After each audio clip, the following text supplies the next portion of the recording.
आज हम दिखाएंगे आपको उत्तर प्रदेश के मुरादाबाद के बिलारी स्थित ग्वालखेड़ा की तस्वीरें, जो तस्वीरें आपको चौंका देंगी। एक ऐसा आश्रम जहां परिवार से निकाले गए बेघर वृद्ध एवं महिलाओं की देखरेख उनके सगे परिवार से ज्यादा होती है। एक ऐसा आश्रय जहां आश्रित लोगों को लगता है कि मानो जैसे नया परिवार मिल गया हो। जी हां, मैं बात कर रहा हूं सामाजिक आश्रय मानव सेवा संस्थान का। बिलारी से प्रशांत गुप्ता की यह विशेष रिपोर्ट।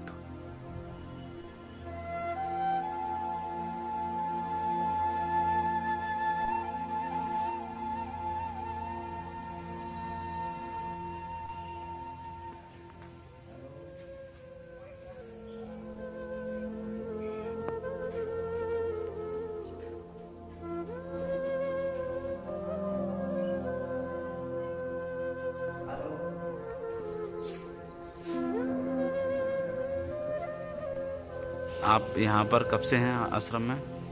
मुझे बाबूजी एक महीना 2 महीना हो चुका। आप यहाँ कैसे आए आश्रम में? कौन लेकर आया आपको आश्रम में? आश्रम में मेरे गांव के थे, जाट के लड़के ऊपर से गए। आपको घर पे दिक्कत हो रही थी, परेशानी क्या आपके घर पर? परेशानी थी बाबूजी, क्या बताऊं। आप बताइए हमें, हम आपकी बात पूछेंगे। आपको काफी लोग देख रहे हैं, हजारों लोग देख रहे हैं। हाँ, आप बताइए क्या दिक्कत रही है आपके घर पे? परेशान करता लड़के बहुत परेशान करते थे आपको? मारपीट करते थे क्या?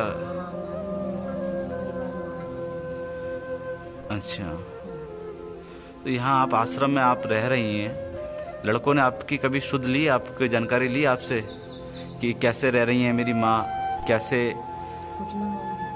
किसी ने कोई नहीं पूछा। रोहन भाई सामाजिक कार्यकर्ता हैं, यहाँ पर आपका कैसा ख्याल रखते हैं आप बताइए थोड़ा सा। अच्छा ध्यान रखते हैं बेचारे। खाने पीने की कोई दिक्कत रहती है आपको क्या? खाने पीने की व्यवस्था बढ़िया है वो बाबूजी। सोने का कैसे रहते हैं आप, कैसे रहते हैं, क्या करते हैं? बहुत व्यवस्था बढ़िया है सोने की। सब चीज ठीक है? पंखे वंखे हैं यहाँ? हैं? पंखे वगैरह हैं? हाँ, पंखे भी है बाबूजी, वो लग गया है, हाथ वाली भी। जी, क्या नाम है आपका? मायावती। आप यहाँ पर आश्रम में कैसे हैं आप? पंटानी ने ईटा का चौका लेकर सिर फोड़ने की करी थी, तब मैं आई हूँ रोहन के साथ। आपके परिवार वाले कहाँ हैं, कैसे हैं? उन्होंने आपसे पूछा कि आप यहाँ पर रह रही हैं, कुछ पूछा किसी ने? नहीं, किसी ने कोई जानकारी नहीं ली आपसे अभी तक? नहीं, रोहन जानकारी वाली है। रोहन आई आपको देखते हैं, आपको यहाँ आश्रम में कोई दिक्कत तो नहीं है? नहीं, इन्होंने मेरी बहुत सेवा करी है। आपकी पूरी सेवा ये करते हैं आपके? जी। किसी तरह की कोई दिक्कत आपको नहीं है यहाँ? नहीं, हमें कोई परेशानी नहीं है।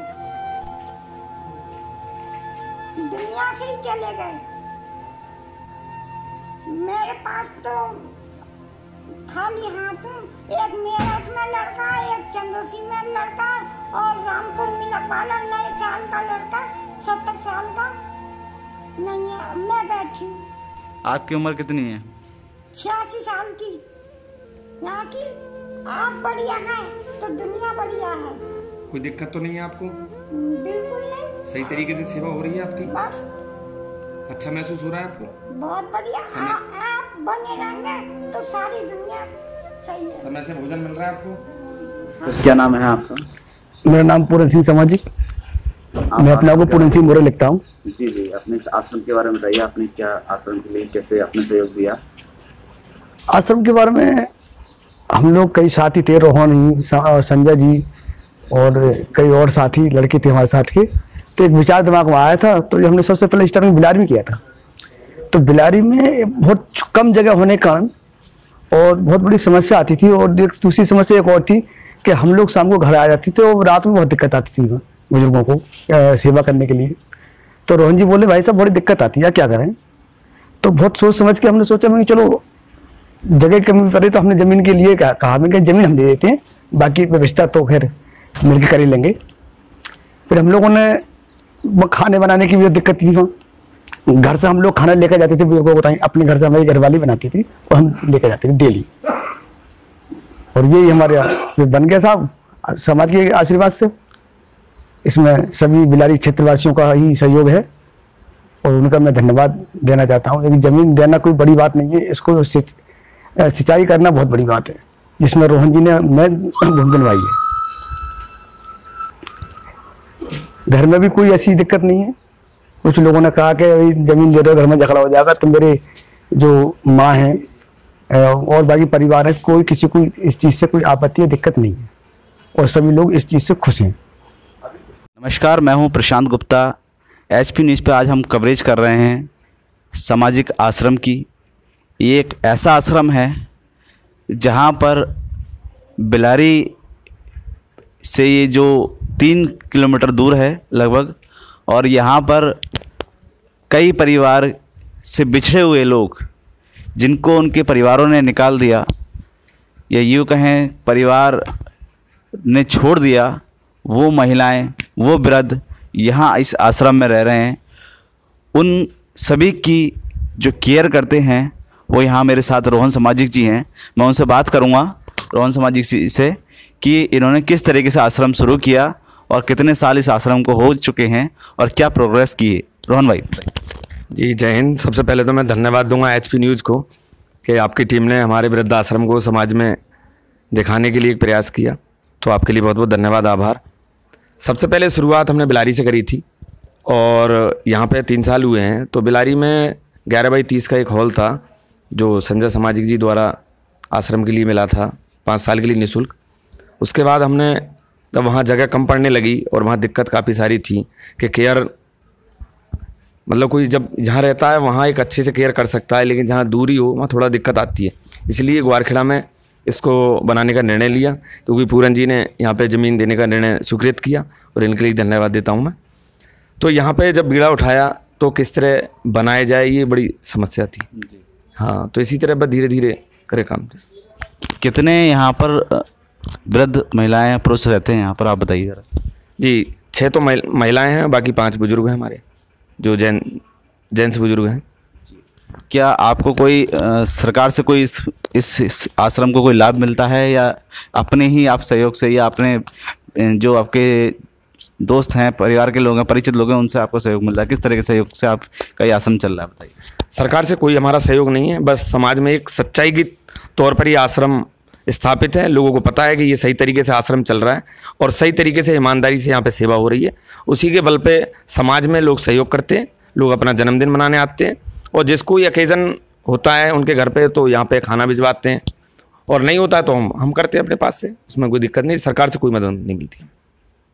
हाँ, जैसे कि मैं अभी एक आंटी से मिला था, उन्होंने बताया था शायद उन्होंने वैक्सीन लगवाई है अभी, तो इसी तरीके से आपने अभी तक कितने लोगों को वैक्सीन लगवा चुके हैं यहाँ पर, और वैक्सीन लगाने में और क्या क्या आपको कोई दिक्कत आ रही है किसी को? नहीं, वैक्सीन सभी वृद्धों को लगवा दिया हमने यहाँ पे, क्योंकि हमारे जो चिकित्सा अधिकारी हैं बिलारी के, वो खुद सारी सुविधा मुहैया कराते हैं। अगर एम्बुलेंस को बोलो तो एम्बुलेंस भेज देते हैं, आश्रम में कोई दिक्कत नहीं होती। मैंने देखा है अभी यहाँ पर कई अधिकारी, जैसे एसडीएम साहब बिलारी, कोतवाल साहब बिलारी, सीओ साहब बिलारी, और कई नेता, चाहे वो बीजेपी के हों चाहे वो सपा के हों, सभी यहाँ पर आश्रम में आते हैं। सबका आपको सहयोग मिलता है, सब आपको देखते हैं, सब समझते हैं। तो आपको कैसा महसूस लगता है? बड़ा अच्छा लगता है, क्योंकि जब अधिकारी आते हैं या कोई नेता आते हैं तो मनोबल बढ़ता है कि लगता है कि हम समाज में कुछ अच्छा काम कर रहे हैं। तो इसलिए हमारा हौसला भी अफजाई होता है कि जिस तरीके से समाज में एक अच्छा काम करने वाले को प्रोत्साहित करना चाहिए, उस तरीके से यहाँ का प्रशासन करता है।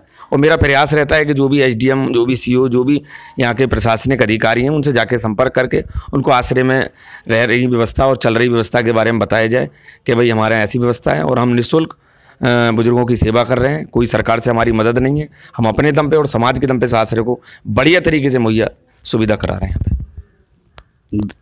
ये जो आप काम करते हैं ये वैसे तो बहुत समाज सेवा काम है, लेकिन इस समाज सेवा को आप अपने जीवन के कितने घंटे आप देते हैं, ज़रा बताइए ज़रा एचपी न्यूज़ को। नहीं, मैं तो जब भी अधिकतर सोचता ही आश्रम के बारे में, मुझे 10 साल फुल टाइम हो गए। मैं 2011 में फार्मेसी करके बेंगलोर से लौटा। मैं 2 साल बेंगलोर में रहा। बेंगलोर से फार्मेसी करने के बाद जब यहाँ लौटा तो मेरे मन में 2012 में यही आया कि कुछ ना कुछ अच्छा होना चाहिए, क्योंकि अच्छा करने वाले का समाज भी साथ देता है और ईश्वर भी साथ देता है। तो मुझे कोई परहेज नहीं होता, फुल टाइम में देता हूँ, क्योंकि समाज सहयोग करता है बड़ी तरीके। मुझे कोई दिक्कत नहीं होती। बाकी काफ़ी संघर्ष रहा है कि यहाँ पे 2 साल मैंने खुद भोजन बनाया, साफ़ सफाई, बर्तन मांजना, यहाँ पे सब काम किए और काफ़ी फार्मासिस्ट में दवाई देने का काम मैं कर लेता हूँ, सफाई का काम है सफाई का, चिनाई का है चिनाई का, बेलदारी का है बेलदारी। ऐसे कोई काम नहीं जो आश्रम में नहीं किया हो।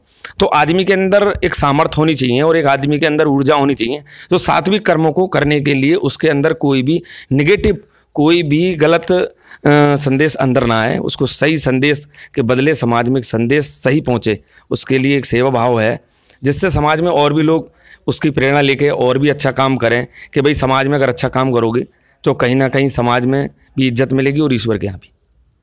रोहन भाई, आज आपका जन्मदिन है। एचपी न्यूज़ की पूरी टीम आपको जन्मदिन की विश करती है और आपको जितने लाखों लोग देख रहे हैं यहाँ पर आपके एचपी न्यूज़ के माध्यम से, वो भी आप सभी को आज आपके जन्मदिन के अवसर पर शुभकामनाएं प्रेषित करते हैं। तो ये थे हमारे साथ रोहन सामाजिक जी, जो अपना सामाजिक आश्रम है उसको बहुत बखूबी से ये मेंटेन करते हैं, लोगों की देखरेख करते हैं। तो उनके साथ हम जुड़े थे, एचपी न्यूज़ के माध्यम से आपको हमने दिखाया और हम आगे भी ऐसी सारे आपको सब खबरों से रूबरू कराएंगे और देखते रहिए एचपी न्यूज़।